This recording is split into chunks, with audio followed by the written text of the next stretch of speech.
Hello बच्चों, उम्मीद करता हूं कि आप नीट की जबरदस्त तैयारी कर रहे होंगे और तैयारी करते वक्त पीवाईक्यूज आप 100% लगाते हैं। तो यहां पर मैं आपकी मदद करने के लिए जो सीरीज चला रहा हूं उसमें चैप्टर नंबर 7 क्लास 12 का अल्टरनेटिंग करंट पे पहुंच गया हूं। ये रहा अल्टरनेटिंग करंट। इसके नीट के पीवाईक्यूज 10 साल के मैं यहां पे करवाऊंगा एकदम आसान भाषा में। शुरू से अंत तक पूरा वीडियो देखिएगा जिससे कुछ भी कोई भी क्वेश्चन आपसे मिस नहीं हो।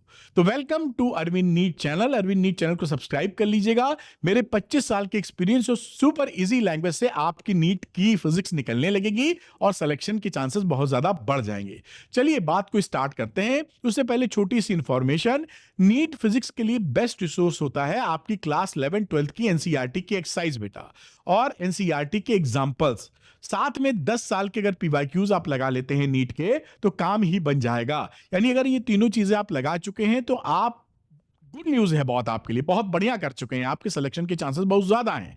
और अगर आप ये नहीं लगाए हैं, आपको इसमें मदद चाहिए, हेल्प चाहिए, तो आपके लिए मैंने एक कोर्स बना दिया है नीट संपूर्ण के नाम से। इसमें एनसीईआरटी एक्सरसाइज के वीडियोस हैं, पूरी किताब क्लास 11 12 में जितने सवाल हैं सबके सरल भाषा में। एनसीईआरटी के एग्जाम्पल्स हैं, क्लास 11 12 में जितने भी एग्जाम्पल्स हैं सबका वीडियो सोल्यूशन मौजूद है, मैंने खुद रिकॉर्ड किया है। और साथ में नीट के पीवाईक्यूज मिलेंगे 10 साल के आपको। ये सब के सब वीडियो सॉल्यूशंस हैं। तो नीट संपूर्ण एक स्ट्रॉन्ग कोर्स है आपके नीट के सिलेक्शन के लिए। इसके अंदर 1254 क्वेश्चंस हैं। 634 जो क्वेश्चंस हैं वो नीट के पीवाईक्यूज हैं और बचे हुए 620 क्वेश्चंस आपके हैं एनसीईआरटी एग्जाम्पल और एनसीईआरटी एक्सरसाइज। तो नीट संपूर्ण आपकी काफी मदद कर सकता है। जो बच्चे नीट संपूर्ण लेना चाहते हैं वो अरविंद नीट ऐप को डाउनलोड कर लीजिए, उसके स्टोर सेक्शन में जाइए, वहां पर नीट संपूर्ण आपको दिखाई पड़ेगा। उसको लेकर अपनी पढ़ाई को आगे बढ़ाइए और उससे 2 कदम आगे हो जाइए और सिलेक्शन के चांसेस को बढ़ा लीजिए। और अंत में ये अरविंद नीट टेलीग्राम चैनल को भी ज्वाइन कर लीजिएगा, इसका लिंक भी डिस्क्रिप्शन में दे रहा हूं, जिससे मैं आपको राइट गाइडेंस दे सकूं, आपकी जो मेहनत है हार्डवर्क वो प्रोडक्टिव हो। तो चलिए वीडियो को शुरू करते हैं, जिस वजह से वीडियो बन रहा है यानी पढ़ाई करते हैं स्टार्ट।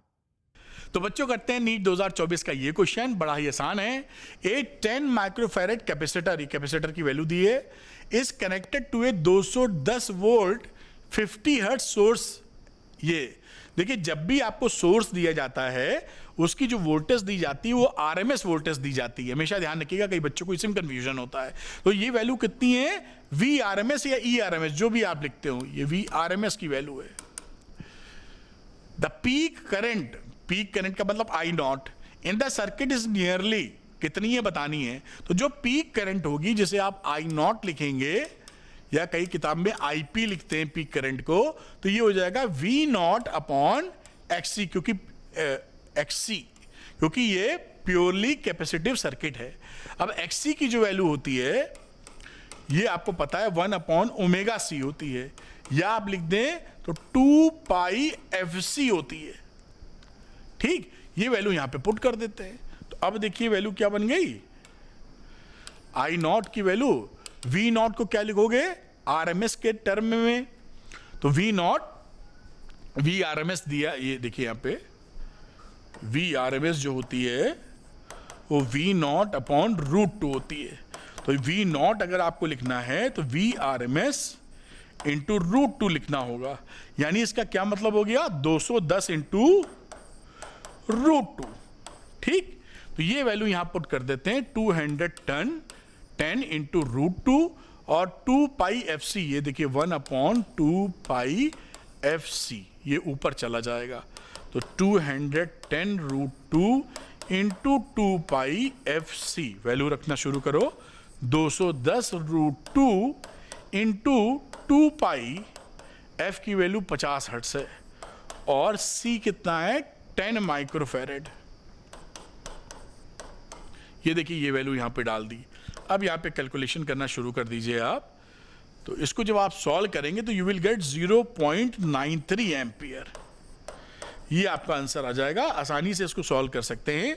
10 की पावर्स को एक साथ हैंडल कीजिए, बाकी गुणा भाग कर लीजिए। यहाँ देखिए √2 की वैल्यू होती है 1.414, तो इसको सॉल्व करने पर आपकी वैल्यू मिलेगी 0.93 एम्पियर। ये ऑप्शन नंबर आपका 4 यहाँ करेक्ट हो गया। आराम से इसको कर सकते हैं। यहाँ भी देखिए 5 × 10 500 और 2 से मल्टीप्लाई करो 1000, तो ये 1000 बड़ा सिंपल है, 10 की पावर में निपट जाएगा और पाई से मल्टीप्लाई कर लीजिएगा, यहाँ पर आसानी से वैल्यू मिल जाएगी।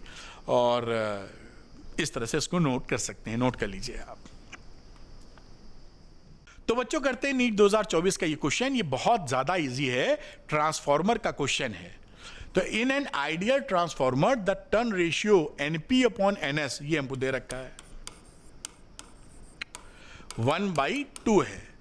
द रेशियो VS/P, पूछा क्या है, VS/VP इज इक्वल टू, मतलब इससे सरल सवाल तो आ ही नहीं सकता, मतलब कहीं नहीं आ सकता है, क्योंकि ये NP आप जानते हैं फॉर्मूले के तौर पर कि NP/NS की वैल्यू होती है VP/VS। अब इससे, और अगर मैं एक स्टेप और बढ़ जाऊं, करंट की बात कर दूं, तो करंट इसकी विपरीत उल्टा रेशियो होता है, IS/IP करंट। तो यहां पर ये वैल्यू दे रखी थी कितनी, 1/2, और ये उल्टा पूछा यहां पे, इसको ध्यान से देखिए। तो यहां पर इससे क्या चीज निकल आई कि जो VS/VP है वो भाई 2/1 है। काम खत्म हो गया, और ये आंसर आपका आ गया है 4th नंबर। इससे सरल सवाल कभी भी नहीं मिल सकता आपको, मतलब पॉसिबल ही नहीं है, नोट कर लीजिए इसे आप। तो बच्चों करते हैं 2023 का क्वेश्चन, और ये देखिए, the net impedance of this circuit as shown in the figure will be. अब ये बहुत ही सरल सवाल है, थोड़ी सी वर्किंग मांगेगा बस, क्योंकि जो इम्पिडेंस होता है सीरीज LCR सर्किट का, उसकी वैल्यू क्या लिखते हैं, R² plus XL minus XC का होल स्क्वायर। बस हमें R की वैल्यू तो देखिए यहां से पता है, कहां गई, ये R की वैल्यू पता है, XL XC हमको निकाल के वैल्यू रख देनी है, दैट्स ऑल। तो मैं इधर कैलकुलेशन करूंगा XL XC का, फिर हम लोग वैल्यू वहां पे रख देंगे। तो अगर मैं XL की बात करूं तो ये होता है ω/L, यानी 2πfL। वैल्यू रखनी शुरू कर देते हैं, 2π। F कितनी है यहां पर, तो 50 हर्ट्ज की फ्रीक्वेंसी है, और L कितना है यहां, L ये देखिए ये 50/π मिली हेनरी। तो थोड़ा सा यहां आ जाएगा क्या, 50/π, और मिली हेनरी का मतलब 10⁻³ भी हो गया। अब यहां पर देखिए इस पाई से ये पाई आप काट दो यहां पर, और इसको सॉल्व कर लीजिए, ये आ जाएगा 50/100, और ये आ जाएगा यहां पर लग रहा है 500।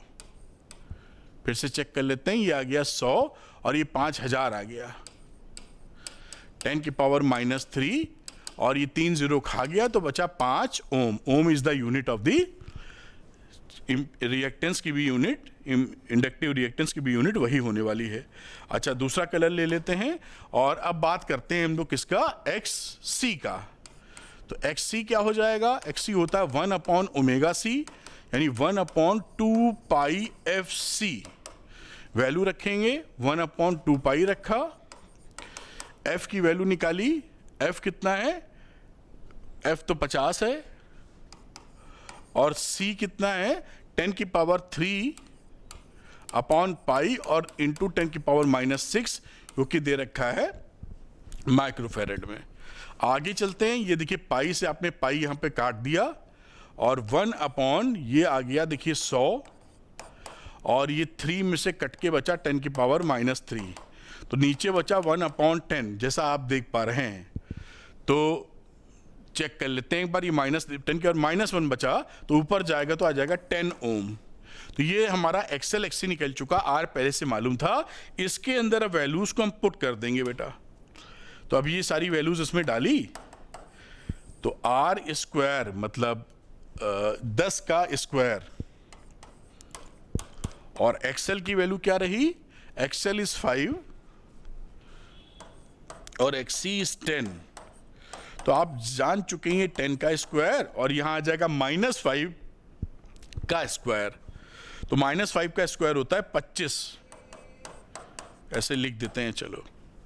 तो ये वैल्यू हो गई कितनी, 100 + 25, यानी √125, यानी 5√5 ओम।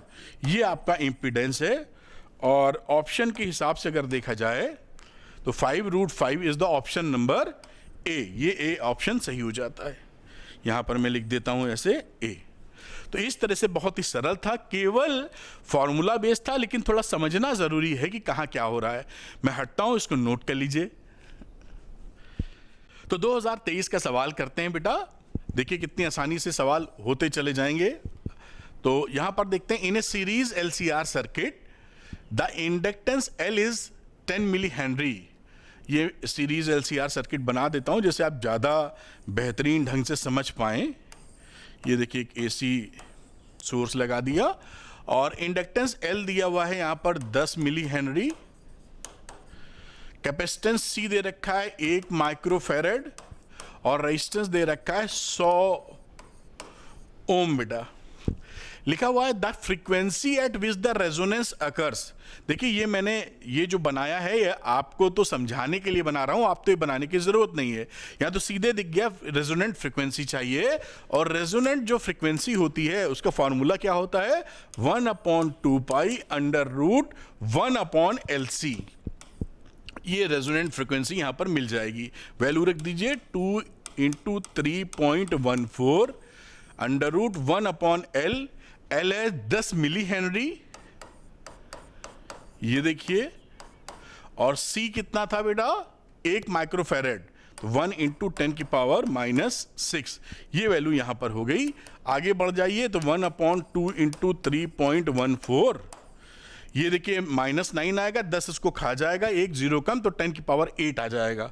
तो ये वैल्यू क्या रही, 10⁸1, और ये बाहर लोगे तो 10⁴, तो ये बचा 1000, 10,000। 10 लिख देता हूं नहीं तो आप कंफ्यूज ना कर जाओ। 4/2 × 3.14। अब यहां पर आप लिख सकते हो 1 और 4 0 /2 × 3.14। तो इसको आप सीधे डिवाइड कर दीजिए, क्योंकि देखिए 10,000 है, नीचे 6.28 आ जाएगा। ये देखो ना, 1 2 3 और नीचे आ जाएगा 6.28। तो 15 छक्के 90, 1600 के आसपास आएगा जैसे लिखा हुआ है। तो सारी फिगर आसी पास हैं बस। तो इसकी वैल्यू कितनी हो जाएगी, 1592.3 हर्ट्ज। अगर आप फोकस करें तो ये आपको मिलती हुई नहीं दिख, इधर कहीं आएगी, और इसको आप लिख सकते हैं 1.59 किलो हर्ट्ज। तो किलो हर्ट्ज के कॉन्टेक्स्ट में ऑप्शन नंबर 1.59, ये बी ऑप्शन आपको यहां पर सही दिख जाता है। तो इसको आप नोट कर सकते हैं। देखिए इस तरह से सवाल करेंगे और इसको पकड़ते रहिए। ओमेगा लिखी हुई है 1.59 रेडियन पर सेकंड करके। ओमेगा क्या होता है, 2πf के बराबर होता है, जैसा आप जानते हैं। तो ये हम दोनों ने रेजोनेंस फ्रीक्वेंसी FR निकाली है।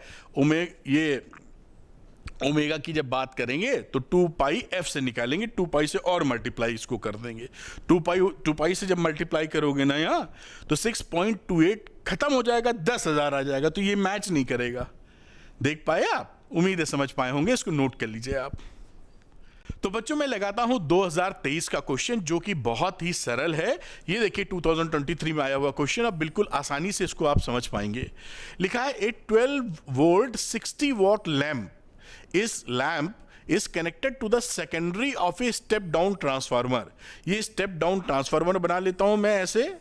स्टेप डाउन में क्या होता है, प्राइमरी में नंबर ऑफ टर्न्स ज्यादा होंगे और सेकेंडरी में कम होंगे।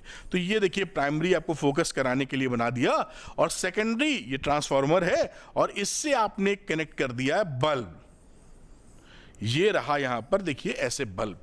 ये है ट्रांसफार्मर, ये प्राइमरी कॉइल, ये सेकेंडरी कॉइल। ट्रांसफार्मर के लिए चलो मैं लिख देता हूं, ट्रांसफार्मर स्टेप डाउन ट्रांसफार्मर है, step down.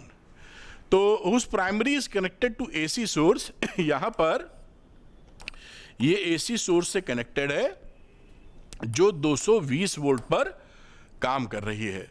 Assuming the transformer to be ideal. जब भी बोलते हैं कि ट्रांसफार्मर को आइडियल आप समझ लें, उसका मतलब होता है कि पावर इनपुट बराबर पावर आउटपुट। ये आइडियल ट्रांसफार्मर की कहानी है कि ये जो पावर दिया जा रहा है इस प्राइमरी कॉइल को या इनपुट को, वही सेकेंडरी कॉइल में आपको पावर मिलने वाली है, यानी आउटपुट कह लीजिए। या आप कह सकते हैं power in primary and power in secondary coil. उम्मीद है इसका मतलब समझ गए। What is the current in the primary winding, इसमें जो करंट है जिसे मैं आई कह देता हूं या आईपी कह दीजिए, वो हमको फाइंड करनी है। यहां पर बहुत ही आसानी से फाइंड हो जाएगी क्योंकि आइडियल है तो पावर होता है V इंटू आई। तो यहां 220 वोल्ट की सप्लाई है, देखिए V इंटू आई पी, और पावर आउटपुट क्या है ये देखिए, यहां पे 60 वाट का तो बल्ब भी लगाए हुए हैं, यही पावर आउटपुट है। तो ये हो गया यहां पे 60। तो यहां पे आईपी कितना हो गया 60 अपॉन 200, ये देखिए काट दीजिए, 2 3 जा 6 10 जा, तो 3 अपॉन 10, इसका मतलब हो गया, सही लिखा है ना 200, जी हाँ 220 है, सॉरी 220 था, मैंने 200 लिख दिया है, 220 है ये, तो इसको मैं ठीक कर देता हूं फटाफट। तो 60 अपॉन 220, ये 0 से 0 काट दीजिए, 3 2 जा 6, ये 11, तो ये 2 अपॉन 11 यहां पर आ जाएगा, 3 जा 6, ये 3 अपॉन 11 आ जाएगा यहां पर बेटा, और 3 अपॉन 11 का मतलब क्या रहा 0.27 एम्पियर। ये आपका यहां पर आंसर आ चुका है, और ये 0.27 है आपका ऑप्शन नंबर सी। इस तरह से ये देखिए आंसर आ गया, और आप इस तरीके से कर सकते हैं। बहुत ही आसान सवाल है, इसको नोट कर लीजिए आप। तो बच्चों करते हैं 2022 का क्वेश्चन। ये क्वेश्चन तो बहुत ही सरल है, देखिए क्या बोल रहा है, the peak voltage of the AC source is, ये जो एसी सोर्स का पीक वोल्टेज है वो किसके बराबर है, the value of the voltage supplied to the circuit, जो भाई जो सप्लाई करते हैं उसके बराबर वी नॉट थोड़ी होता है, तो सप्लाइड वोल्टेज के बराबर नहीं होगा। The RMS value of the source, RMS value of the source के बराबर भी नहीं होता, क्योंकि वी आरएमएस और वी नॉट में हम क्या रिश्ता देखते हैं, V RMS is equal to V naught upon √2। अब लिखा है कि √2 टाइम्स द आरएमएस वैल्यू, ये सही ऑप्शन लगता है, क्योंकि वी नॉट की वैल्यू हो गई √2 वी आरएमएस। तो this is the correct option, यानी आंसर इज सी। आप जानते हैं कि आपके यहाँ सिंगल करेक्ट आंसर होता है, एक सही मिल जाए तो बाकी दिमाग लड़ाने की आवश्यकता नहीं है। तो इसको आप नोट कर लीजिए यहां पर। तो बच्चों करते हैं 2022 का सवाल, और ये देखिए इसको भी बड़े आसानी से हम लोग कर लेंगे। आइए देखते हैं। A series LCR circuit with inductance 10 henry, अगर मैं फोटो बना दूं, यहीं बना देता हूं, ये देखिए मैं इसलिए फोटो बनाता हूं जिससे आपको बिल्कुल समझ में आ जाए कि सवाल एक्चुअली है क्या। तो यहां पर एलसीआर सर्किट इंडक्टेंस 10 हेनरी है, कहां गया इंडक्टेंस, ये रहा 10 हेनरी, कैपेसिटेंस 10 माइक्रोफेरेड है, सी है 10 माइक्रोफेरेड, और रेजिस्टेंस है आपका 50 ओम। कलर को बदल लेते हैं थोड़ा सा, और जो यहां पर सोर्स लगा है बेटा देखिए 200 साइन 100t, हमारा जो स्टैंडर्ड इक्वेशन होती है V is equal to V naught sine omega t. अगर जरूरत पड़ी तो हम कंपेयर कर लेंगे खट से। If the resonant frequency of the LCR circuit is new not resonant frequency बता रहे हैं, अभी देखते हैं, and the frequency of the AC source is new, तो फ्रीक्वेंसी सोर्स की और जो रेजोनेंट फ्रीक्वेंसी है उसमें क्या हालचाल है यह बताना है।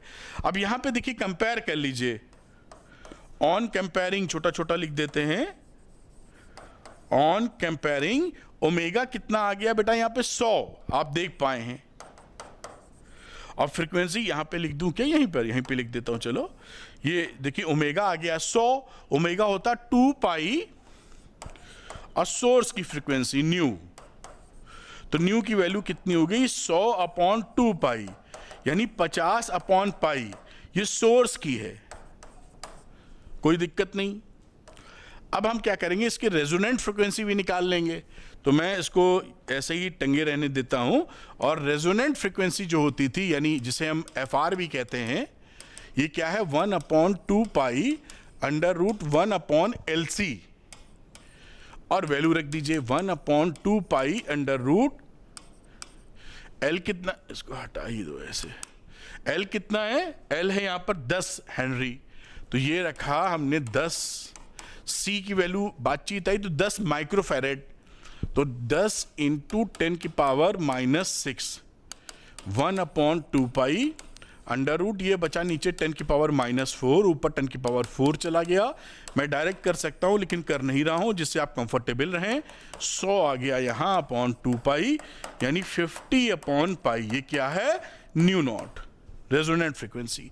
ये दोनों देखो वैल्यू सेम आ गई है, तो न्यू इज न्यू नॉट बराबर 50/पाई। ये आपका बेटा यहाँ पर आंसर है। कलर बदल लेते हैं क्योंकि उस पर भी खींचेंगे तो दिखाई नहीं पड़ेगा, पीला ले लेते हैं 50/पाई दोनों बराबर के केस में, तो ये ऑप्शन नंबर बी यहां पर बिल्कुल ठीक बैठ रहा है। तो ये ऑप्शन देखिए, B is the correct answer. कोई समस्या नहीं, बड़े शानदार तरीके से सवालों को आप निकाल पाएंगे। मैं इसको थोड़ा सा नीचे कर देता हूं और थोड़ा छोटा भी कर देता हूं, जैसे कि आप आसानी से इसको नोट कर पाए एक ही स्लाइड में। ये मेरे ख्याल से आ गया, इसको आप नोट कर लीजिए। तो बच्चों करेंगे 2021 का क्वेश्चन। ये रहा 2021 का क्वेश्चन, बहुत आसानी से लगने वाला है। A step down transformer connected to an AC main supply of 220 volt. 220 volt से हमने स्टेप डाउन ट्रांसफर कनेक्ट कर दिया है। Is made to operate 11 volt 44 what.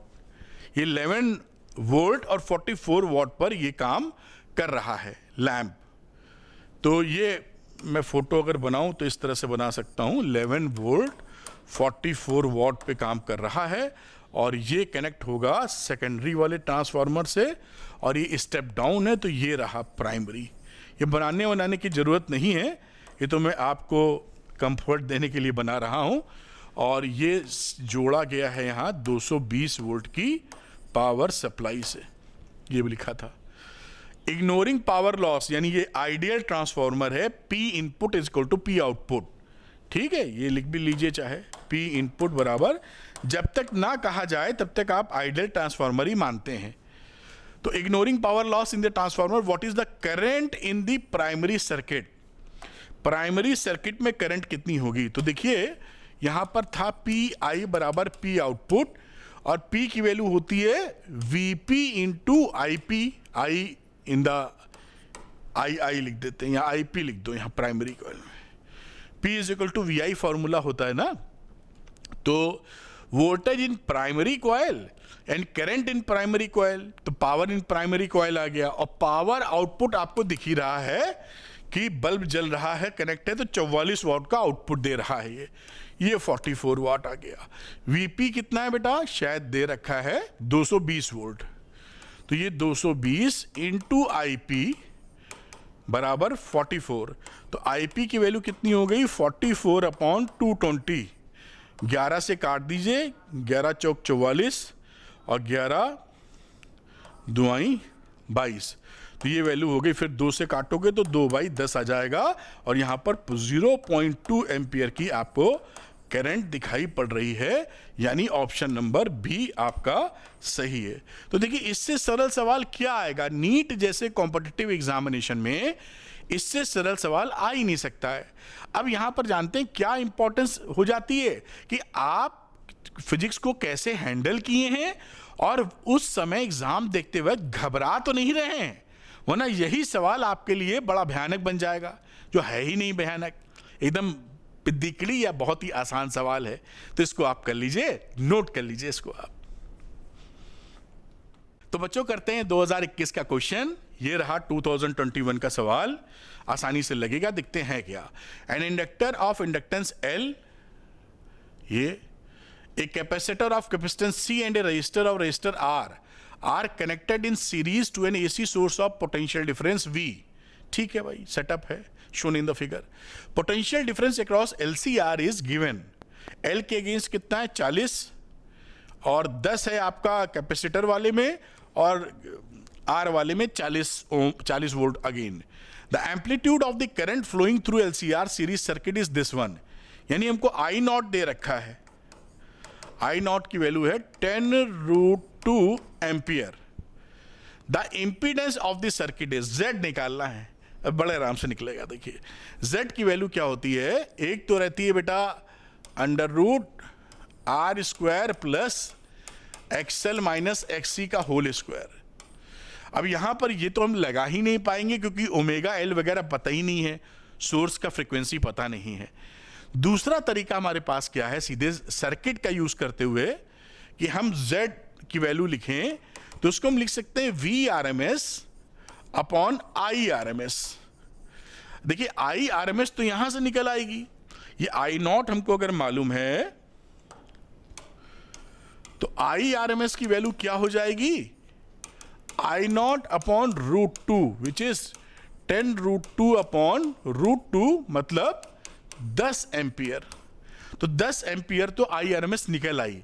We R M S हमको निकालना है, तो वी आर एम एस भी बड़े आराम से निकलता है क्योंकि एलसीआर सीरीज सर्किट में जो वी आर एम एस का फॉर्मूला इस्तेमाल करते हैं वो इसी तर्ज पर होता है, यानी वी आर का square plus V L minus V C का होल स्क्वायर।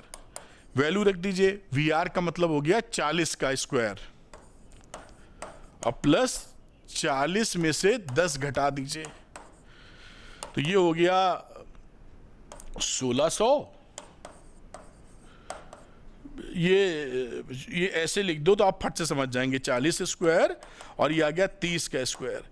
जैसे आप पाइथागोरस नहीं पढ़ते थे 3 4 5, तो 30 का स्क्वायर 40 का स्क्वायर इज इक्वल टू 50 का स्क्वायर, यानी वैल्यू इज 50।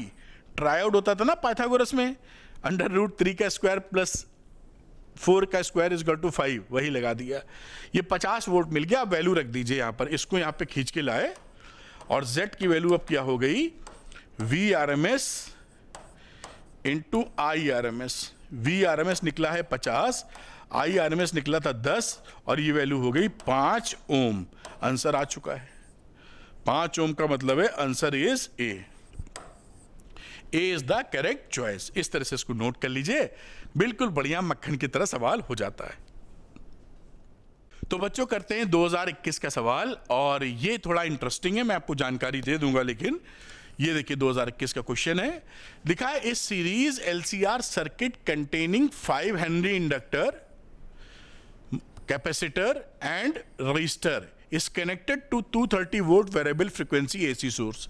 ठीक है, the angular frequencies of the source, omega की बात कर रहा है, at which power transferred to the circuit half the power at the resonant angular frequency are likely to be. अब यहां पे देखिए क्या कह रहा है कि जो पावर ट्रांसफर होती है ना रेजोनेंट कंडीशन में, उसकी आधी जहां पावर ट्रांसफर हो रही है वो फ्रीक्वेंसीज क्या हो सकती हैं। अब मैं आपको फिगर बनाऊंगा तब आप पकड़ पाएंगे। देखिए जो हम रेजोनेंट सर्किट का फिगर बनाते थे इस तरह से उस फिगर आता था, उम्मीद है याद होगा आपको। यहां पर रेजोनेंट ये था ओमेगा, और यहां बात करें तो होती थी करंट। कलर को बदलने थोड़ा और क्लैरिटी मिल जाएगी। ये जो टॉप वैल्यू होती थी यहां पर आपको मिलती थी रेजोनेंट फ्रीक्वेंसी। एंगुलर फ्रीक्वेंसी में लिख देते हैं रेजोनेंट फ्रीक्वेंसी ओमेगा। यहां पर मिलती थी power maximum current and maximum power, P not लिखो या पी मैक्स लिखो। अब इसके बाद दो यहां पर ओमेगा 1 ओमेगा 2 हुआ करता था, ये ओमेगा 1 और ये रहा यहां पर ओमेगा 2। यहां पर जो करंट की वैल्यू होती है वो होती है आई नॉट अपॉन रूट 2 या पावर का आधा। आप समझ पा रहे हैं? अब यही ओमेगा 1 ओमेगा 2 हमको बताना है जहां पावर हमारी रेजोनेंट फ्रीक्वेंसी, रेजोनेंट कंडीशन में जो पावर थी उसकी आधी है। तो this what we have to find out, omega 1 omega 2। अब थोड़ी बात और ध्यान कर लीजिए, इसके बीच का जो डिफरेंस था उसे हम डेल्टा ओमेगा बोलते हैं ये, और ओमेगा 1 जो होता है वो क्या होता है, ओमेगा 1 ओमेगा आर में आप डेल्टा ओमेगा घटा दीजिए, भाई इस ओमेगा आर में इतना वैल्यू घटा दिया। इसी तरह ओमेगा 2 क्या हो जाएगा, ओमेगा आर में डेल्टा वैल्यू आप जोड़ दीजिए। तो ये फॉर्मूला टाइप पता होना चाहिए।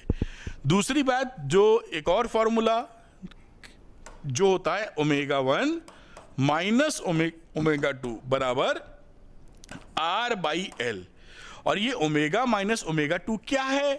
तो ये 2 डेल्टा ओमेगा के बराबर है। तो डेल्टा ओमेगा क्या आ गया यहां पर? R upon 2L। तो हम R अपॉन 2L निकालेंगे और यहां पर वैल्यू रख के काम खत्म कर देंगे। रेजोनेंट फ्रीक्वेंसी अभी कैलकुलेट करके उसमें जोड़ घटा देंगे। ये सवाल थोड़ा सा आपके लिए अच्छे सवालों में आ गया है। चलिए पहले मैं इसको कैलकुलेट कर देता हूं। R कितना है? 40 ओम का रेजिस्टेंस यहां लिखा हुआ है, 2 लिखा, और इंडक्टर कितना है? L is 5। तो नीचे 10 ऊपर 4, यानी ये 4 रेडियन पर सेकेंड हो गया। अभी हमने ओमेगा आर नहीं निकाला है, ओमेगा आर यहां निकाल लेते हैं। ओमेगा आर की वैल्यू होती है 1 अपॉन एल सी के बराबर, 1 अपॉन अंडर रूट एल कितना है? 5 हेनरी, सी कितना है? 80 माइक्रोफेरेड। अब इसको जब आप कैलकुलेट करेंगे तो ये 50 आ जाएगी वैल्यू। ये देखिए नीचे आ जाएगा, आप कैलकुलेट करें तो बड़े आसानी से कैलकुलेट कर सकते हैं। 10 की पावर -6 है, इसका रूट ले लो तो 10 की पावर -3 बचेगा, और ये हो गया अंडर रूट 400, तो 10 की पावर -3 इधर और अंडर रूट 400, तो ये 10 की पावर -3 ऊपर जाएगा तो 1000 हो जाएगा, और नीचे बचा 20, अंडर रूट 400 का मतलब 20, तो ये वैल्यू कितनी आ गई? 50 रेडियन पर सेकेंड। अब यहां पर फिर से मैं कलर बदल लेता हूं साहब, कोई और कलर ऐसे ले लेता हूं। ये देखिए ओमेगा आर हमको पता है यहां से, और डेल्टा ओमेगा भी हमको पता है यहां से। तो ओमेगा 1 कितना हो गया यहां? ओमेगा 1 का मतलब है omega R minus delta omega, यानी 50 में हम ये जो वैल्यू निकाली है 4, ये घटा दीजिए, तो ये वैल्यू कितनी होगी? 46 रेडियन पर सेकेंड। दूसरा हम ओमेगा 2 निकालने गए तो omega R plus delta omega, तो 50 में हमने 4 जोड़ दिया तो आ गई 54 रेडियन पर सेकेंड। यही आपका आंसर हो गया है। तो आप देख लीजिए कि आंसर किस में है, यानी 46, 54 एंड 46 आ जाएगा, या आगे पीछे कोई भी लिखा हो तो ऑप्शन दिख रहा है डी। तो D is the correct answer. तो आप यहां कहीं पर, यहीं पर मैं यहां पर बड़ा बड़ा डी मेंशन कर देता हूं। तो ये जो क्वेश्चन था, ये क्वेश्चन वही है। कुछ क्वेश्चन, 1-2 क्वेश्चन आपके, 2-3 क्वेश्चन, 1-2 क्वेश्चन ऐसे आ जाते हैं जो थोड़े टेढ़े होते हैं, वरना तो आप काफी हल्के में कर जाएंगे। लेकिन जो भी हम करा रहे हैं, आपको समझा रहे हैं जिससे आसानी से भी कर पाएं और टेढ़े क्वेश्चन भी आप लगा पाएं। बिल्कुल सरलता से मैंने एक्सप्लेन कर दी, पूरी बात रिवाइज करते हुए। तो ये आप नोट डाउन कर लीजिए, अच्छा रहेगा। तो बच्चों करते हैं 2020 का क्वेश्चन। ये क्वेश्चन भी देखिए बहुत ही आसानी से होने वाला है। लिखा है 40 microfarad capacitor is connected to a 200 volt 50 hertz supply. The RMS value of the current in the circuit is. बहुत ही आसान क्वेश्चन है, ये प्योरली कैपेसिटिव सर्किट हो गया, और C की वैल्यू दे रखी है 40 माइक्रोफेरेड, और AC सोर्स जो है वह है 200 वोल्ट की सप्लाई दे रहा है 50 हर्ट्ज पर। पूछा है इसके अंदर RMS value of the current, IRMS निकालो। दिख रहा है ना IRMS?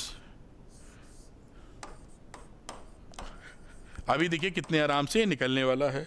अच्छा, IRMS निकालने जब आप जाएंगे तो आप लिख सकते हैं IRMS is equal to VRMS upon impedance या inductive capacitive reactance which is XC। अब यहां XC कितना होता है पहले निकालो, 1 अपॉन ओमेगा C के बराबर। तो 1 अपॉन ओमेगा C, ओमेगा कितना है यहां पर? 2 पाई f से निकालना होगा, तो 2 पाई f इंटू C, 1 अपॉन 2 पाई f कितना है? 50 हर्ट्ज, और C कितना है बेटा? 40 माइक्रोफेरेड। ये देखिए ऐसे मैंने ये लिख दिया यहां पर, और VRMS तो यहीं से निकल आएगा। ये जो दे रखी है वैल्यू, ये RMS वैल्यू ही दी होती है। जब भी आपको ऐसे दिया होगा RMS वैल्यू दिया होगा। तो IRMS कितना आ गया? अब बात करो तो VRMS हो गया 200 और ये 1/ω/c तो ऊपर ही चला जाएगा, यानी इसको लिखोगे 1/2 पाई 550 इंटू 40 इंटू 10⁻⁻6 पलट के ऊपर चला गया तो लिखोगे आप 200 into 2 pi into 50 into 40 into 10⁻⁻6। अब इसको कैलकुलेट करना है, आराम से आप कैलकुलेट कर लीजिए। 2 0 3 0 4 0 तो तुरंत मार दीजिए आप इधर, तो ये हो गया देखिए कितना 5 चौक 4 0 मैंने ये काटा देखिए ऐसे, और यहाँ काट के 4 लिख दिया। अब ये आ गया 2 2 4 5 चौक 20 20 चौक 80, तो 80 पाई इंटू 10⁻⁻4। सॉरी ये 4 0 कटा था तो यहाँ कट के बचा 2, तो ये 10 की पावर मिला -2, और ये हो जाता है आपका एक। अब ये एक 0 और 0 को निपटाते रहिए। ये देखिए 0 आपने हटाया, यहाँ काट के 1 कर दिया, तो ये 8 पाई इंटू 10⁻⁻1 है, और 8 इंटू 3.14 इंटू 10⁻⁻1 कैलकुलेट कर ही रहे हैं तो कर ही लें। और 8 त्रिक 24, तो आप इसको कैलकुलेशन में ले जाइए। 8 चौक 32 का 2 1 8 और 3 11 का 1 हासिल लगाइए। 8 त्रिक 24 और 1 25, और ये यहाँ पर लगना है इंटू 10 की पावर, ये 2 डेसिमल 1 इसका, तो 3 लग गया। समझ पाया होगा इतना, उम्मीद कर रहे हैं। -1 और 2 ये 10⁻³ हो गया, खसका दिया। 2.512 आपका एम्पियर आंसर आ गया है। इस तरह से आराम से कैलकुलेट की, जितनी आपकी तो और अच्छी प्रैक्टिस होगी। हम तो तेजी से इतने नहीं निकालते क्योंकि आपको तो एग्जाम देना रहता है, तो आप उस तरह की प्रैक्टिस करते हैं तो आपकी स्पीड कहीं टीचरों से कहीं बेहतर स्पीड आपकी हो सकती है, अगर आप चाह रहे हैं सिलेक्शन। तो नहीं चाह रहे हैं तो नहीं क्यों चाहेंगे, खैर। तो 2.5 एम्पियर आपका, यानी ऑप्शन नंबर सी यहां पर निकल आता है। तो इसको आप नोट कर लीजिए, मैं इसको नीचे कर देता हूं, फिर अगला सवाल हम लोग करेंगे। तो ये यहाँ पर लीजिए जहाँ से सवाल स्टार्ट था, जिससे ये नोट कर पाइए। मैं हटता हूँ, पॉज करें इसको और नोट डाउन करें। मेरे ख्याल से आप नोट कर पाए होंगे। इसको थोड़ा सा ऊपर और बढ़ा देते हैं, ये इसको पूरा आप नोट कर लें। तो बच्चों करते हैं 2020 का सवाल, और देखिए कितने आराम से ये सब होने वाले हैं। लिखा है series LCR circuit is connected to an AC volt supply. मैं यहाँ पे सीरीज LCR सर्किट बना देता हूँ। ये देखिए सीरीज LCR सर्किट आपका बन गया, और एक AC सोर्स से आपने इसको ऐसे कनेक्ट कर दिया है। ये जान पहचान रहे, चलिए लिख दीजिए LC। तो लिखा है व्हेन L इज रिमूव्ड, अगर इसमें से आप L रिमूव कर दें, केस 1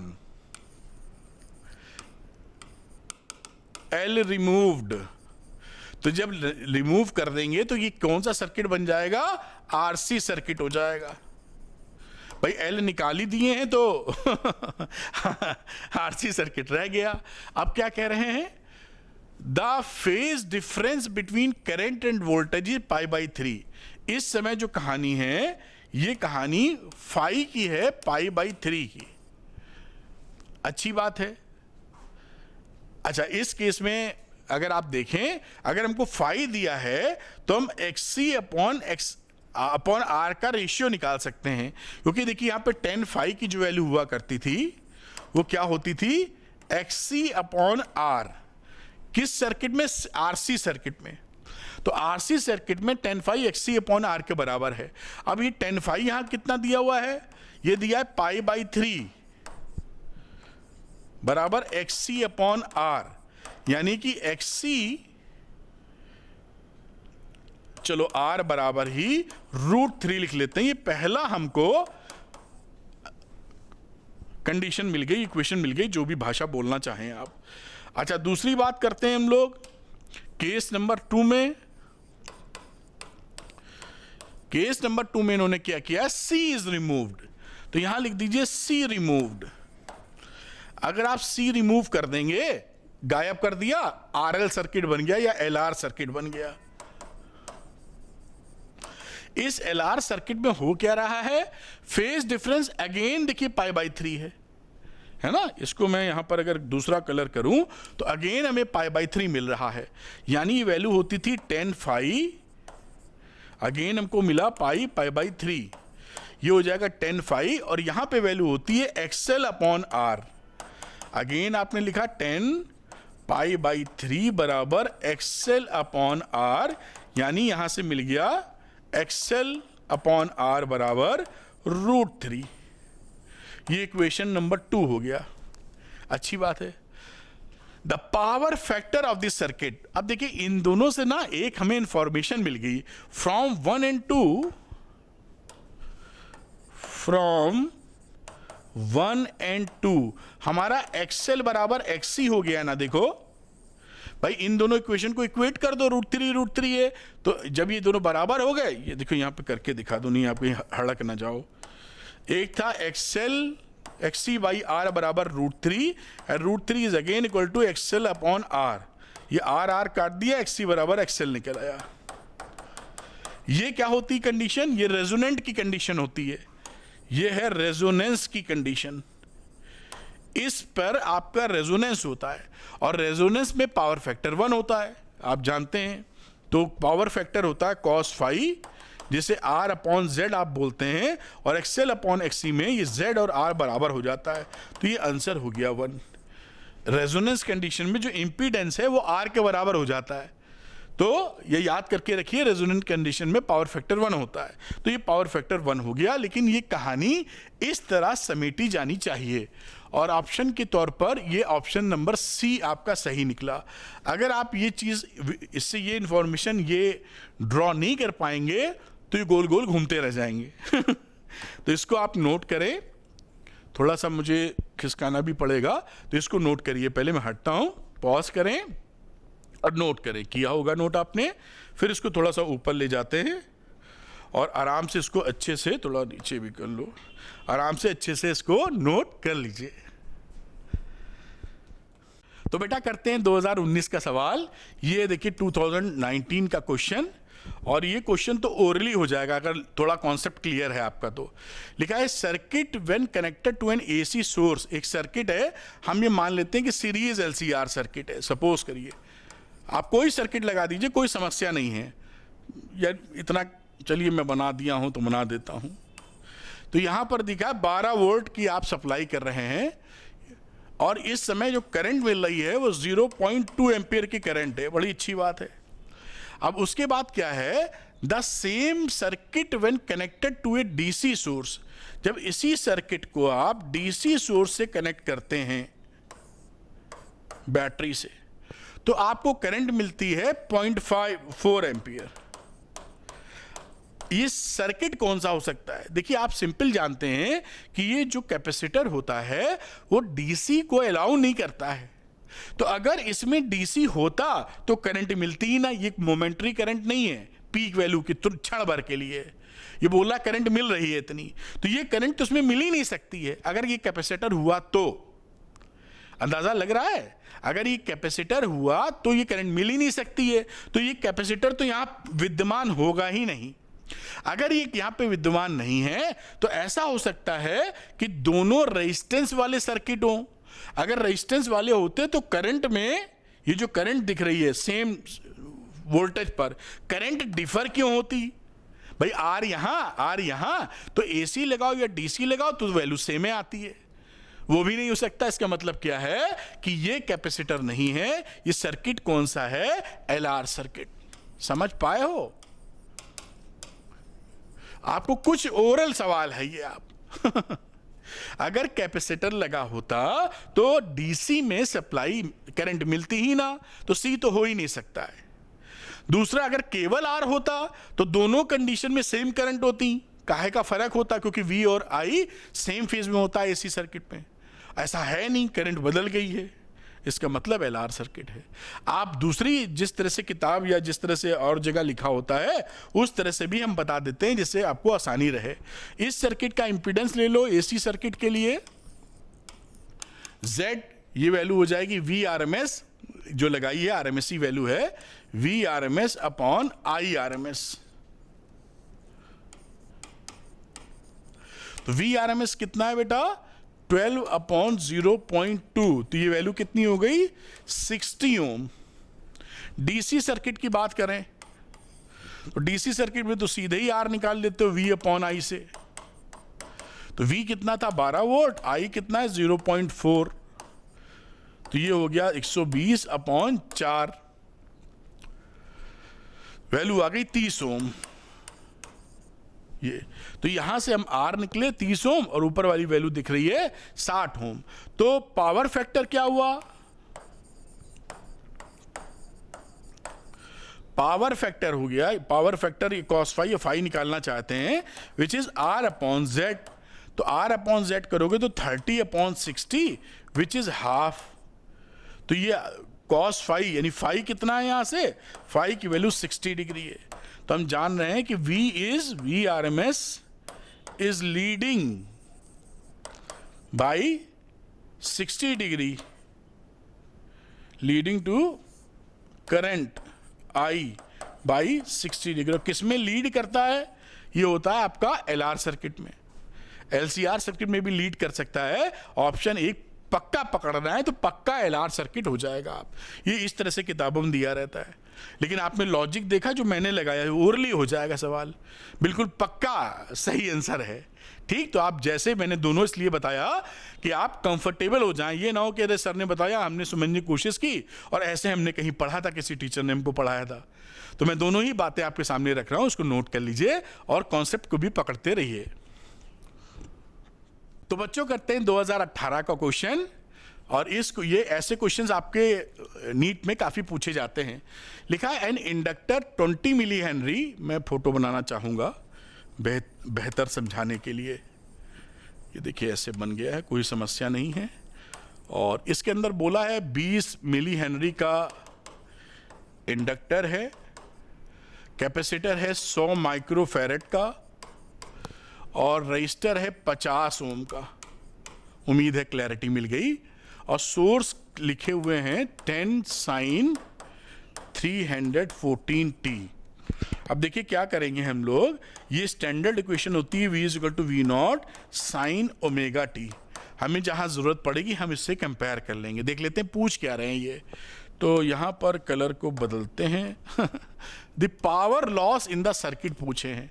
देखिए आपको यहां बता दूं, एक पावर लॉस का general formula LCR series circuit में क्या होता है, इसको याद कर लेना, V RMS into I RMS into cos phi. ये आपको मालूम होगा, आपने पढ़ा होगा, लेकिन यहाँ पे कई बातें में निकालनी पड़ जाती हैं, जबकि यहाँ V नॉट हमको पता है। तो देखिए झट से V RMS तो आ गया ना, आपको तरीका बता रहा हूँ तेज सवाल करने का। V नॉट अपॉन √2, तो ये वैल्यू हो गई 10 अपॉन √2। V RMS पता है, ये देखिए। अब I RMS अगर हमें ना निकालना पड़े तो ज्यादा झंझट नहीं करनी पड़ेगी, एक स्टेप बचा लेंगे हम, इंपीडेंस तो निकालना ही पड़ेगा। तो हम इसको कन्वर्ट कर देते हैं, देखो कैसे। V RMS को लिख देते हैं V RMS अपॉन Z, क्योंकि I RMS की वैल्यू होती है I is equal to V upon Z, और cos फाई साथ में होता है R अपॉन Z, ये cos फाई की वैल्यू होती है। अब ये देखिए ये फॉर्मूला अब क्या बन गया हमारे लिए, ये Z है 2 मत समझ लेना बेटा, ऐसे फाड़ देते हैं बिस्तर को। तो ये आ गया V RMS स्क्वायर और Z स्क्वायर। तो ये रखिए, इस फॉर्मूले को जगह जगह इस्तेमाल कर सकते हैं, ये कैलकुलेशन को थोड़ा छोटा कर देगा, आपको एक स्टेप 2 स्टेप बचा देगा। ठीक है, समझ पाए आप। अब इस वाले फॉर्मूले में V RMS हमको पता है, Z पता कर लें, R ऑलरेडी पता है, Z पता करते ही हमारा कार्यक्रम हो जाएगा। तो चलो पता करते हैं Z। तो Z के लिए XL XC भी निकालना पड़ेगा। मैं सीधे ही लिख दूं Z, देखिए यहां लिखता हूं Z अंडर रूट, पहले लिखते हो R, फॉर्मूला देखो XL माइनस XC का होल स्क्वायर। अब पूरा एक्सप्रेशन यही लिख देते हैं। R स्क्वायर की बात करो तो R है यहां पर 50 ओम, तो ये 50 का स्क्वायर है। एक्सएल होता है omega L, omega L, omega का मतलब है ओमेगा 314 दे रखा है, तो ये रहा 314, और एल, एल कितना है 20 मिली हेनरी। ये ओमेगा एल है, और ये मैं ब्रैकेट लगा रहा हूँ ये स्क्वायर वाले के लिए, फिर माइनस XC, XC होता है 1 अपॉन ओमेगा C, तो 1 अपॉन ओमेगा मतलब 314, और रही बात C की, तो C है यहां पर 100 माइक्रोफेरेड,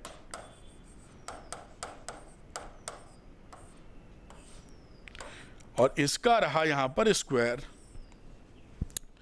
उम्मीद है बातों को पकड़ने में आपको आसानी हुई होगी। अब इसको आप यहां पे सॉल्व कर लीजिए, बहुत आसानी से वैल्यू आ जाएगी, कोई समस्या की बात यहां पर नहीं है। तो मैं इसको सीधे ही आप जब सॉल्व करेंगे तो Z की वैल्यू 56 आ जाएगी ओम। आप इसको सॉल्व कर लेना, कोई दिक्कत नहीं, 50 स्क्वायर एक तरफ और नीचे वाले को भी सॉल्व करेंगे तो कट कुटा के 56 वैल्यू आपकी मिल जाएगी। 56 आपको जब मिल गया तो यहां पर इस फॉर्मूले का इस्तेमाल कर लेंगे आप, P एवरेज, VRMS कितना है यहां पर 10√2, इसका स्क्वायर,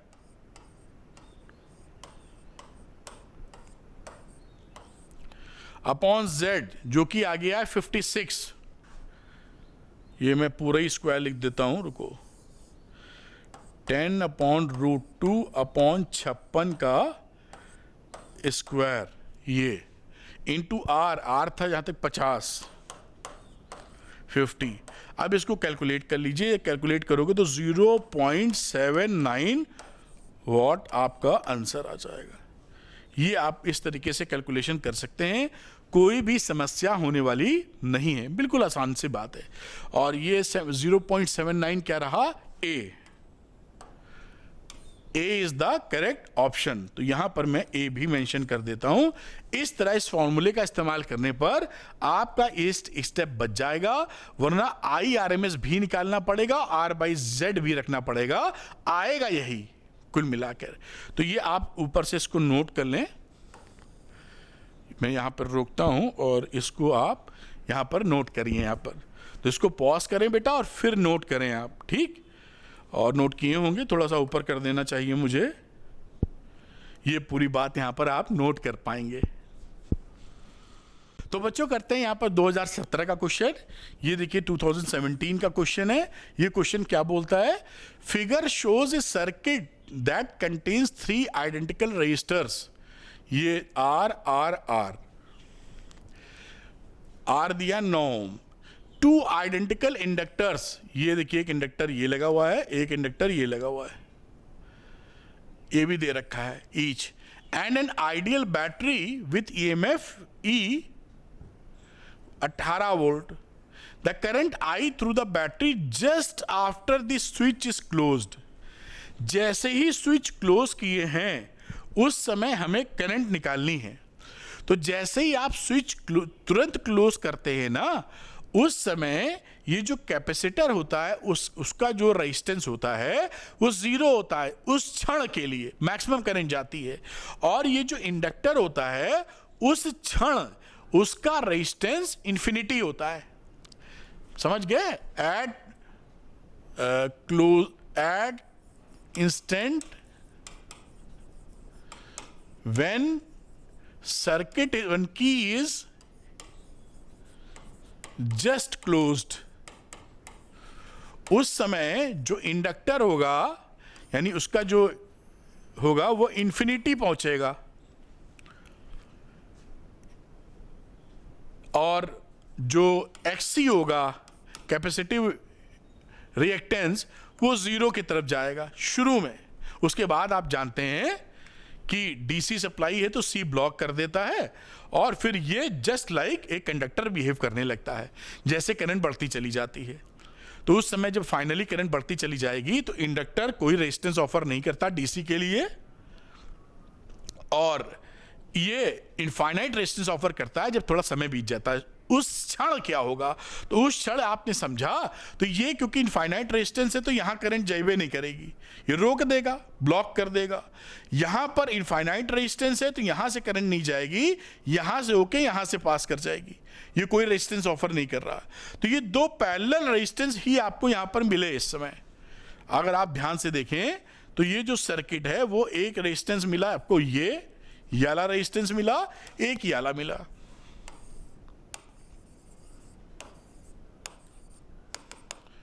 बात समझ में आई होगी ना, समझ में आपको बता दिया।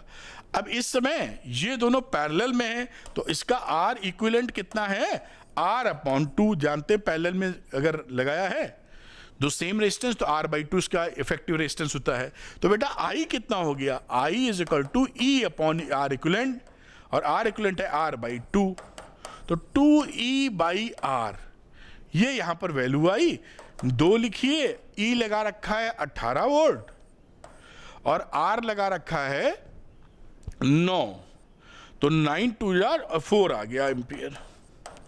अब यहां पर आप क्या देख रहे हैं कि 4 एम्पियर ऑप्शन है ही नहीं, तो here no option is correct, सही तो सही होता है। तो यहां क्या लिखेंगे कि none of the given option, आप लिखेंगे क्या मतलब आप समझेंगे, इज करेक्ट।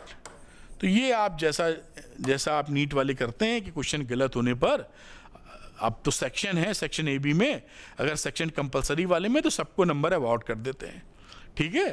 तो ये कहानी ऐसे बन जाएगी, तो आप इसको नोट कर लीजिए। तो 2016 का सवाल करते हैं, और ऐसे सवाल आपको कई आएंगे जहाँ पे एवरेज पावर वगैरह ज़्यादा पूछा जाता है। लिखा है an inductor 20 milli henry, capacitor 50 microfarad, ये आपका एल है, ये आपका सी है, और रेजिस्टेंस का ये आपका आर है। R connected in series across source of EMF this one.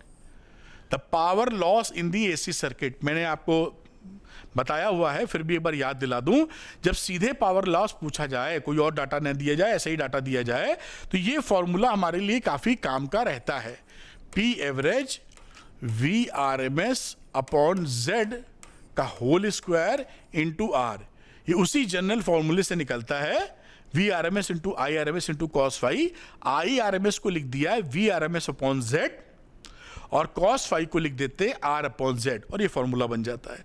इससे फायदा क्या होता है कि VRMS तो सीधे यहीं से पता, ये देखिए V0 है ना 10, तो VRMS तो भैया यहीं से पता लग गया, 10 अपॉन होता है ना V0 अपॉन √2, यानी 10 अपॉन √2, यानी VRMS हमको पता चल चुका है। Z पता करते ही काम खत्म, R दिया ही हुआ है, तो ये हमारी वर्किंग कम कर देता है। तो मैं यहाँ Z निकालने की कोशिश करूंगा, पहले यहाँ निकालता हूँ एक्सेल वगैरह, क्योंकि Z के लिए आप जानते ही हैं R² plus Excel minus XC निकालना पड़ेगा। तो मैं एक्सेल पकड़ता हूँ जो होता है ओमेगा L के बराबर, ये आप कंपेयर करोगे V0 साइन ओमेगा T से,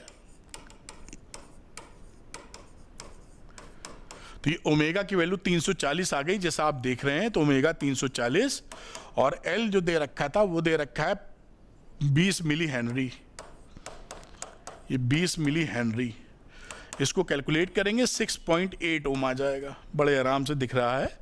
और रही बात आपकी एक्सी की, तो ये होता 1 अपॉन ओमेगा सी, ओमेगा है 340 और सी है 50 माइक्रोफेरेड। ये देखिए, इसको आप कैलकुलेट करेंगे तो वैल्यू आ जाएगी 58.82 ओम, और आर आपको दे ही रखा है 40 ओम। तो अब Z निकालने की बारी है, यहीं निकाल लेते हैं Z। तो Z का मतलब हो गया √R² plus XL minus XC का होल स्क्वायर। R का मतलब है 40 का स्क्वायर, और XL माइनस XC में घटा के लिख दीजिए यहाँ पर 58 घटाएंगे आप तो ये 52.02 दिख रहा है, 58.82 में 6.8 घटा दीजिए आप, तो ये वैल्यू रही 52.02 का होल स्क्वायर। इसका आप सॉल्व करेंगे तो वैल्यू आ जाएगी 65.62 ओम। ये Z निकल आया। इस तरह से देखिए वर्किंग करनी होगी आसानी से। और अब इस फॉर्मूले का इस्तेमाल, VRMS कितना है 10√2, 10/√2, और Z कितना है 65.62 का होल स्क्वायर इंटू R है 40। तो आप चाहें तो ये स्क्वायर करोगे तो ऊपर 100 आ जाएगा, नीचे 2 आ जाएगा, √2 का स्क्वायर, ये हो जाएगा 65.62 और इंटू 40। अब इसको सॉल्व कर लीजिए, 0.46 वॉट आपका आंसर आने वाला है। और ये ऑप्शन बनेगा, इधर आप देखें तो ऑप्शन नंबर जो करीब करीब ऑप्शन यहां पे बन रहा है वो सबसे करीब वाला सी है, तो ये ऑप्शन नंबर आप सी यहां पर लगा देंगे। 0.46 के करीब यही ऑप्शन नजर आ रहा है। इस तरह से सवाल हो जाएगा, इसको नोट कर लीजिए आप। 2016 का क्वेश्चन करेंगे बेटा हम लोग। ये रहा 2016 का सवाल। इसमें लिखा है the potential differences across the resistance, capacitance and inductance are 80, 40 and 100 volts respectively in a series LCR circuit. अगर आप ऐसे बनाते हो, आपको समझाने के लिए हर डायग्राम बनाने की आवश्यकता नहीं है, जहां थोड़ा सा भी लगे समझ में नहीं आ रहा वहां डायग्राम जरूर बनाना।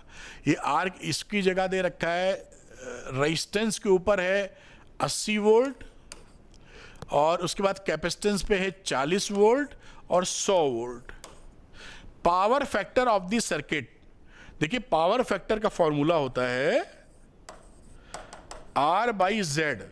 R तो हमको पता ही है कितना है, R तो भी निकाला नहीं। अच्छा, इसको थोड़ा तिकड़म कर देते हैं, R आप निकाल ही नहीं पाएंगे ऐसे। तो देखिए मैं इस फॉर्मूले में क्या करता हूं, थोड़ा जुगाड़ बैठा देता हूं। cos y लिखिए, R बाई Z होता है, दोनों को ऊपर नीचे I से मल्टीप्लाई कर दीजिए, क्योंकि सीरीज सर्किट है, जो भी करंट होने वाली है वो तीनों के लिए एक ही, पूरे सर्किट के लिए सेम होगी। इसे लिख दीजिए VR और इसे लिख दीजिए टोटल सर्किट का V। IZ है ना, फुल सर्किट का, काम खत्म हो गया। अब हमको V के टर्म में VR अपॉन V निकालना है। VR हमको 80 पता है, और V पूरे सर्किट का क्या हो जाएगा, जैसे इंपीडेंस निकाला करते थे, यानी VR का square plus VL minus VC का होल स्क्वायर। निकालो तो जरा, ये 80 रहा, और उन दोनों का डिफरेंस तो मैं इसको लिख देता हूं 100 माइनस 40, तो ये वैल्यू हो जाएगी 80 का स्क्वायर प्लस 60 का स्क्वायर। तो क्या ये 100 तो नहीं आ जाएगा कहीं? आ जाएगा, 10 ही लग रहा है। 64 और 36 100, यानी क्या हो गया, किसका स्क्वायर, 100 का स्क्वायर। ये भी ट्रायड पाइथागोरस वाला है, समझ पा रहे होगे ना। 64 और 36, 10 होता है, 0 0 लगा दिया। ये वैल्यू क्या रही, थोड़ा सा उसके ऊपर चला गया है, हटाना चाहेंगे। ये cos फाई थोड़ा VR अपॉन V। VR कितना है बेटा, 80 है, और V कितना निकाले हैं, 100 निकाले हैं, तो वैल्यू कितनी होगी, 0.8। पावर फैक्टर की कोई यूनिट नहीं होती, तो इतना ही आंसर आ जाएगा, और इसके हिसाब से ऑप्शन बनेगा C। तो यहां पर बात की जाए तो C is the correct choice. बिल्कुल आराम से करिए, कोई भी आपको हाय हाय करने की जरूरत नहीं है, नोट कर लीजिए इसको। तो 2016 का क्वेश्चन करेंगे नीट का बेटा, ये रहा, और ये क्वेश्चन भी बहुत सरल है, फॉर्मूला बेस्ड है। Which of the following combination should be selected for the better tuning of an LCR circuit used for the communication. तो देखिए बेटर ट्यूनिंग का मतलब होता है जहां पर रेजोनेंस बढ़िया मिले। जैसे कि आप अभी तो FM रेडियो हम बजाते हैं, पहले ना, खैर पहले की तो बात ही छोड़ देते हैं हम लोग। पहले क्या था कि हम लोग के पास बटन होते थे, इसको घुमाकर सिग्नल मिलाते थे। तो जहां पर रेजोनेंस बढ़िया होता है उसी की आवाज, उसी का एम्पलीट्यूड ज्यादा होता है। तो जितना बढ़िया रेजोनेंस होगा उतना अच्छा ट्यूनिंग होगा, कोई डिस्टॉर्शन नहीं आएगा, साफ सुथरी झन्नाटेदार मजेदार आवाज आएगी। रेडियो की बात कर रहे हैं या FM रेडियो जो सुनते हैं आप, ठीक है। तो ये रेजोनेंस बढ़िया कौन सा है, वो कैसे पता लगाते हैं, क्वालिटी फैक्टर से।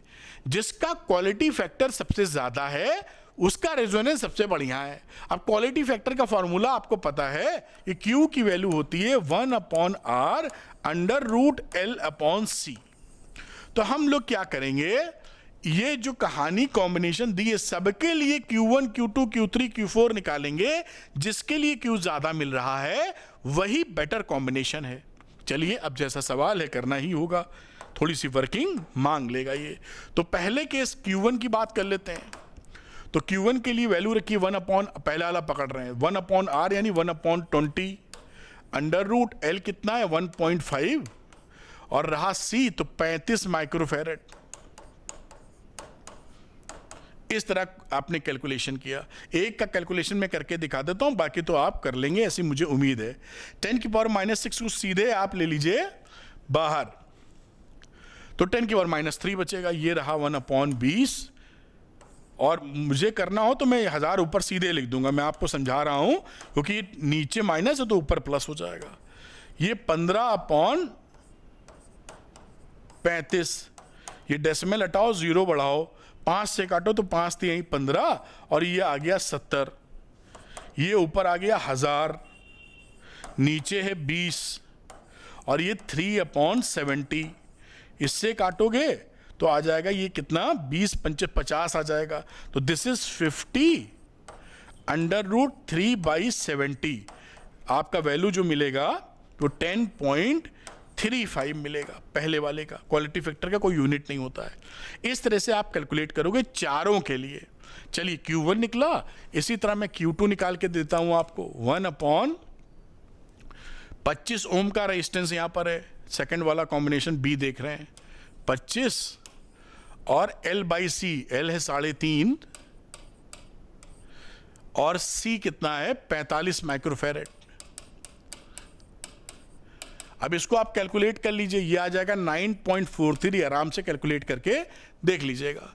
Q3 की बात करते हैं, ये तीसरा ऑप्शन, तो 15 और यही 3.5 और 30 माइक्रोफैरेड। इसको सॉल्व करोगे तो 22.77 आ जाएगा। Q4 की बात कर लीजिए, 1/R यानी 25,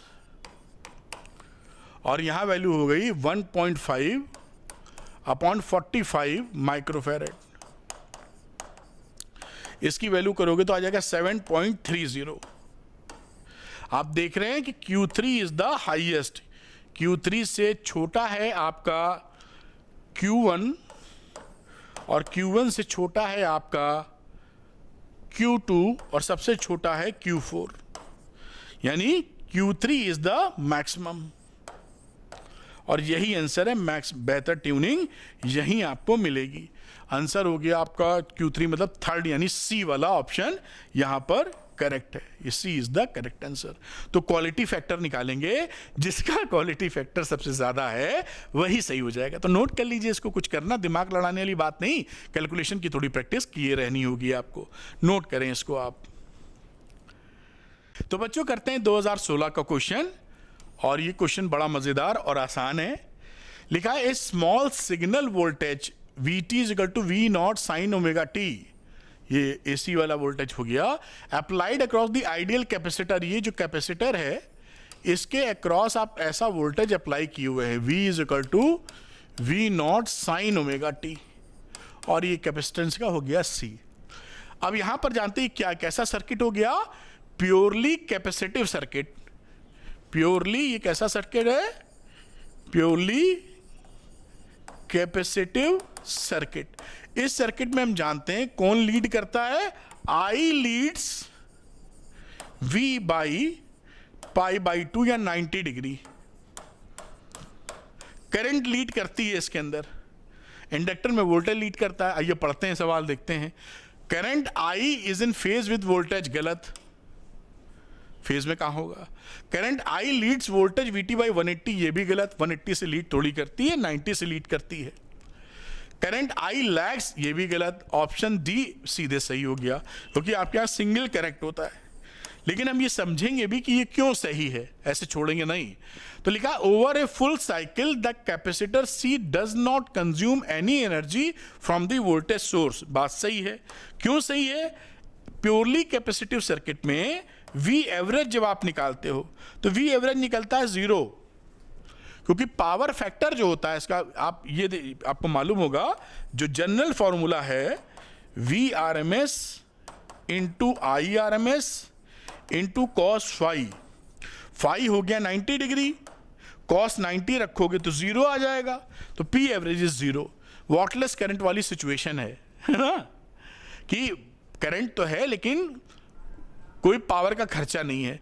अब पावर क्या होती है, energy, electrical energy upon time, rate of energy dissipation, यही तो पढ़े हुए हैं। P average is equal to E upon T. तो जब ये पी एवरेज जीरो है तो यहाँ पर एनर्जी भी जीरो है, तो एनर्जी पूरी जीरो हो गई।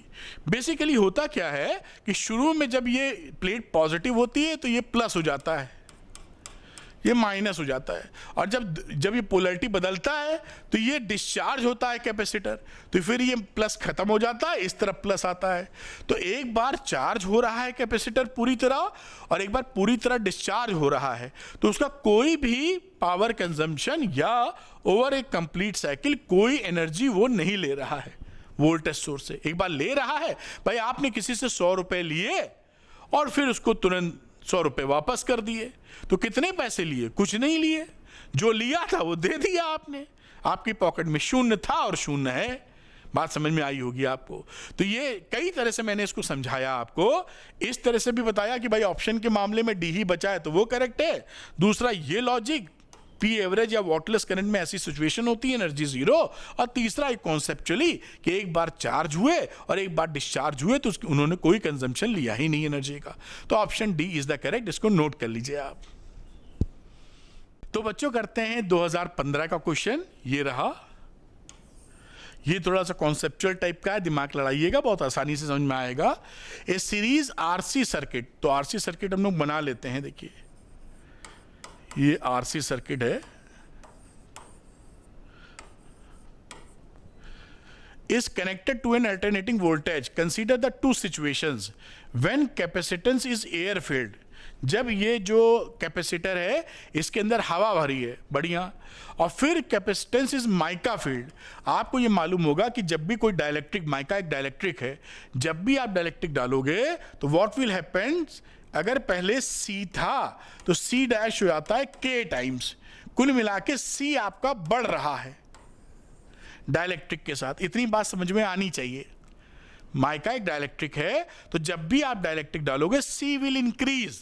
तो अभी इसका इस्तेमाल हम लोग करेंगे कि एक में C या दूसरे में C इंक्रीज किया तो क्या हो रहा है। पहले ये करंट और वोल्टेज दोनों का झाम किया हुआ है, तो पहले हम करंट की चर्चा करेंगे। तो करंट कितना हो जाएगा सर्किट में, I जो ये सप्लाई कर रहा है, अगर पीक करंट की बात करें तो V0, और नीचे रहा इंपीडेंस, तो R स्क्वायर प्लस XC का स्क्वायर। XC क्या होता है, 1/ωc का स्क्वायर। बात पकड़ में आ रही है ना। I कितना है, वोल्टेज, पीक वोल्टेज ले लो चाहे RMS वोल्टेज ले लो, कोई दिक्कत नहीं, तो RMS करंट निकल आएगी। तो √R स्क्वायर प्लस XC का स्क्वायर, XC होता है 1/ωc, तो ये 1/ωc का स्क्वायर। अब यहां पर देखिए A वाली सिचुएशन ये है, फर्स्ट ये AB लिखा है ना, तो ये A वाली सिचुएशन है और ये B वाली है। तो B वाली में कैपेसिटेंस बढ़ गया, अभी कुछ IA वैल्यू थी, अब यहां पर आपने C को बढ़ा दिया है। जब C को बढ़ा दोगे तो छोटा हो जाएगा, और डिनोमिनेटर जब छोटा हो जाएगा तो न्यूमिनेटर बड़ा हो जाएगा। इसका मतलब जो IB की वैल्यू होगी वो IA से बड़ी होगी। ये गलत लिखा है पहला वाला, बात समझ पाए हो। C यहां पर बढ़ाओ, 1/, में है, तो C जब बढ़ेगा तो ये वैल्यू छोटी हो जाएगी, क्योंकि ये इसके डिनोमिनेटर में ये छोटी हो गई वैल्यू नीचे, तो ये टोटल वैल्यू बड़ी हो जाएगी। तो इसका मतलब है IB ज्यादा करंट मिलेगी। तो पहला वाला गलत हो गया। अब बाकी 3 दिए हैं वोल्टेज के टर्म में, तो हम वोल्टेज के टर्म में लेके आएंगे तब हम कुछ बात कह पाएंगे, नहीं तो अंदाजा तो साइंस में चलता नहीं है, कम चलता है ना। तो अब आ जाते हैं हम लोग वोल्टेज। तो वोल्टेज अक्रॉस आप ले लीजिए कैपेसिटर। तो यहां पर अगर वोल्टेज अक्रॉस कैपेसिटर की बात करें तो V इज इक्वल टू होता है IXC।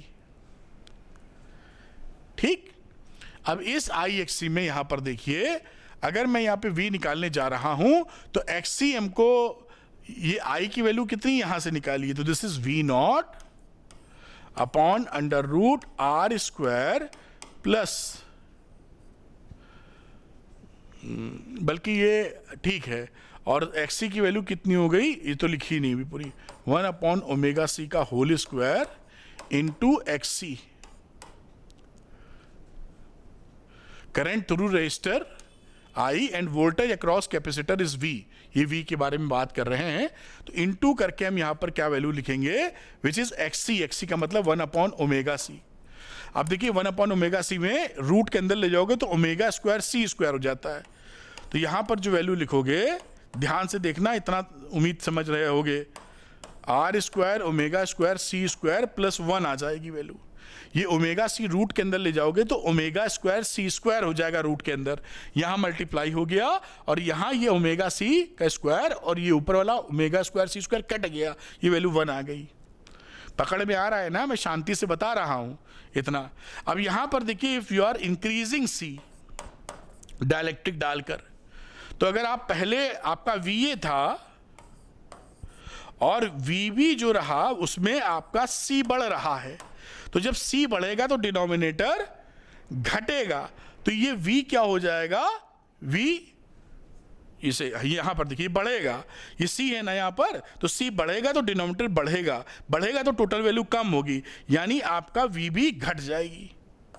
फिर से एक बार, अगर आप C बढ़ा रहे हो यहां तो डिनोमिनेटर इंक्रीज कर रहा है, ये इंक्रीज कर रहा है तो होल वैल्यू घट रही है, ये क्या है V, तो VB घट रही है, VA VB से बड़ा है। इसको देखते हुए जो ऑप्शन आप टिक करेंगे यहां पर, वो ऑप्शन रहा बेटा D, VA is greater than VB, क्योंकि बाद में VB घट गया है।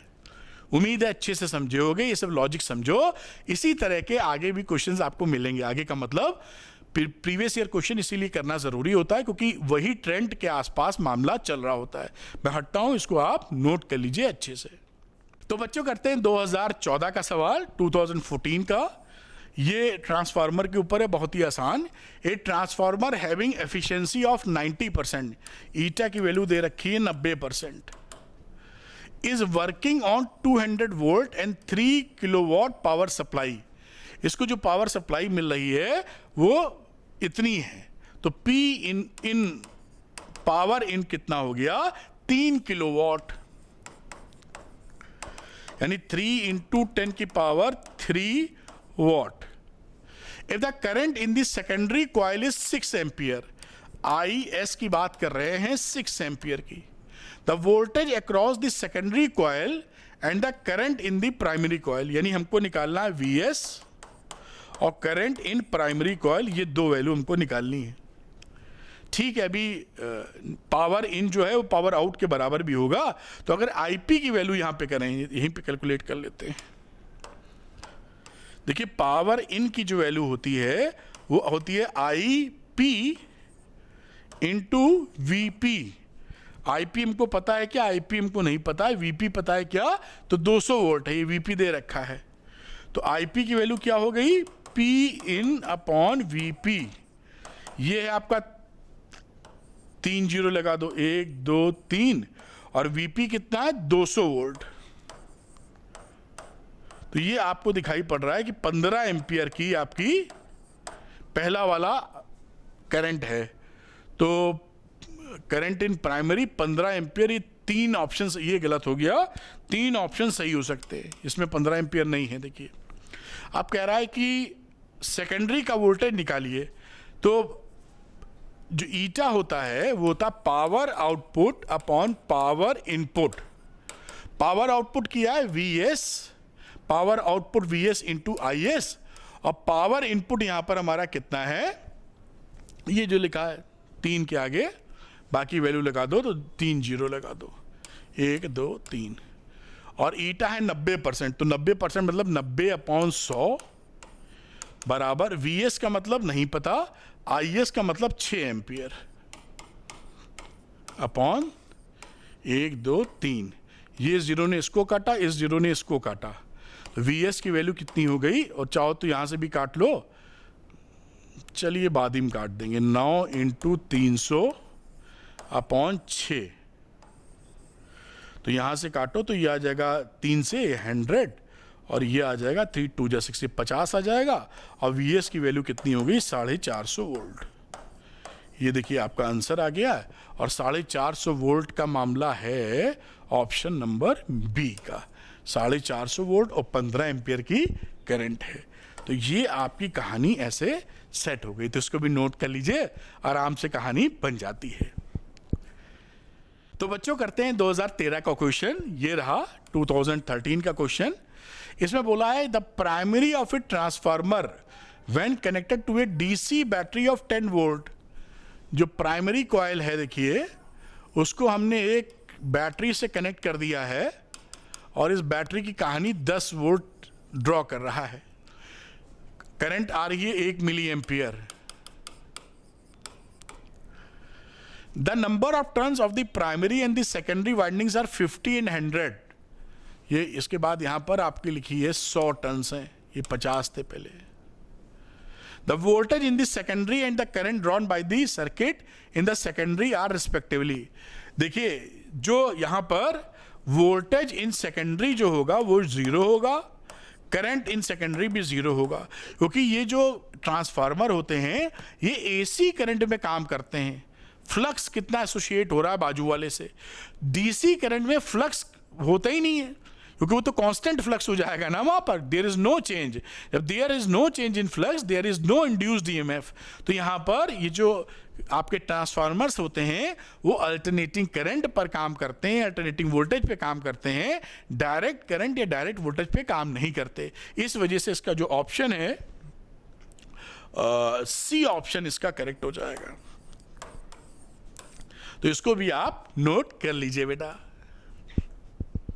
तो बेटो 2013 का क्वेश्चन करते हैं हम लोग, और इसको भी देखिए बड़े आराम से समझाऊंगा मैं। Is coil of self inductance L is connected in series with A bulb B।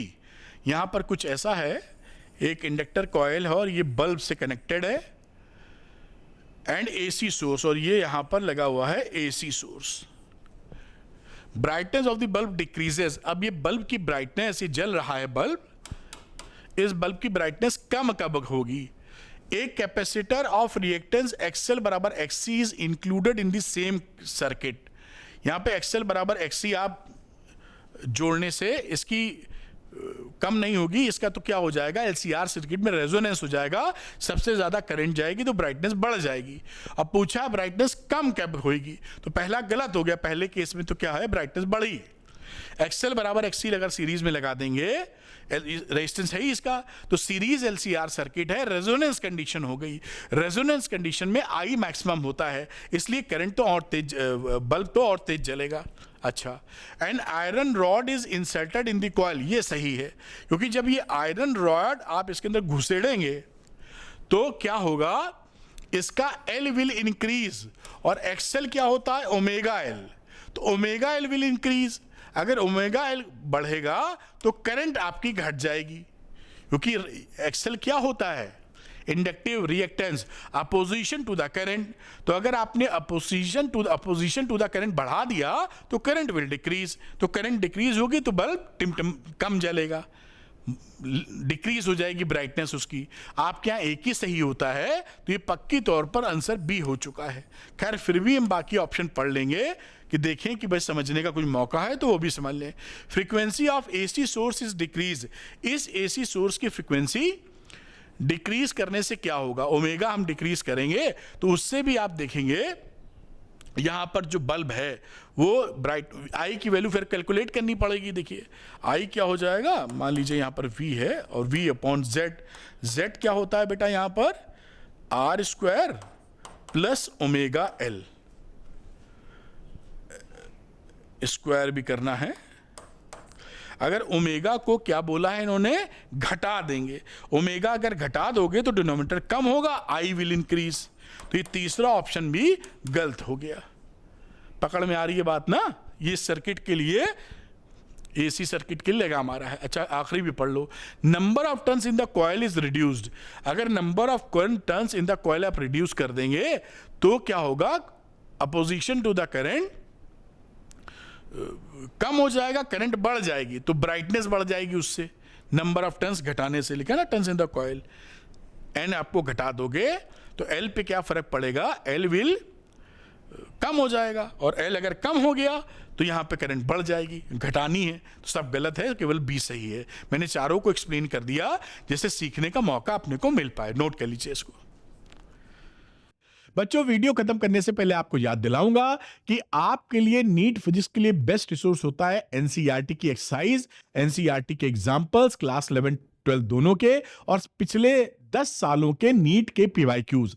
अगर आप इनको लगा चुके हैं तो आपके लिए गुड न्यूज है। अगर आपने नहीं लगाया और आपको इसमें मदद चाहिए तो मैंने आपके लिए नीट संपूर्ण कोर्स एक बना दिया है। इसके अंदर एनसीईआरटी क्लास 11 12 की एक्सरसाइज के सारे सवाल आपको मिल जाएंगे, वीडियोस मैंने रिकॉर्ड किए हैं।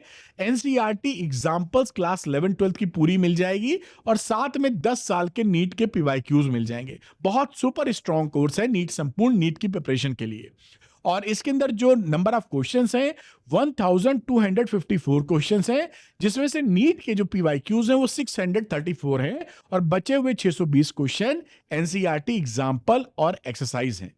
यानी नीट संपूर्ण लेकर अगर आप लगाते हैं तो आपको सॉलिड सपोर्ट मिलने वाला है। तो जो बच्चे नीट संपूर्ण लेना चाहते हैं वो अरविंद नीट ऐप को डाउनलोड कर लीजिए, उसके स्टोर सेक्शन में जाइए, यहां पर नीट संपूर्ण आपको दिखाई पड़ेगा, लेकर औरों से 2 कदम आगे बढ़ जाइए और अपने सिलेक्शन के चांसेस को काफी बढ़ा दीजिए। Thank you very much for watching this video. Arvind NEET channel को सब्सक्राइब करना मत भूलिएगा। मैं अपने 25 साल के एक्सपीरियंस और सुपर इजी लैंग्वेज से आपको फिजिक्स सिखाने में काफी मदद कर सकता हूं, और एक बार आप पे न्यूमेरिकल निकलने अगर शुरू हो गए तो आपके सिलेक्शन की चांसेस मल्टीफोल्ड बढ़ जाएंगे और आपके डॉक्टर बनने का सपना जरूर पूरा होगा। Thank you very much, wish you all the best.